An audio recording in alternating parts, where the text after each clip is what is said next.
Hello guys and welcome back to MS Tech Tutorials, and in today's video I'm going to be showing you guys how you can fix Epic Games Launcher not running or working properly.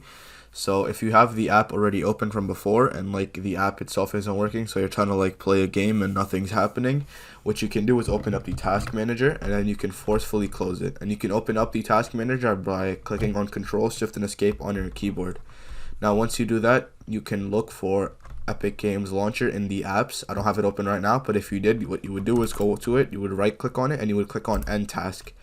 And once you do that, you can simply reopen the Epic Games Launcher and check to see if that works. If that does not work, the second method you guys can try to do is right click on the Epic Games Launcher icon, and then you're going to go to Run as Administrator, and then you're going to click Yes, and then you're going to run it that way basically. If that also does not work, the third method you guys can do is right click on the Epic Game Launcher icon again. You're going to go to Properties, you're going to go to the Compatibility tab, and you're going to make sure to check the Run this program as administrator box, and you're also going to make sure to check the compatibility mode, Run this program in compatibility mode for Windows 8. Once you do all of that, hit apply and then hit OK. Once you do that, your Epic Games Launcher should be working. And another thing you could always do is delete Epic Games Launcher and re-download it with the latest update, and then you can always restart your PC as well.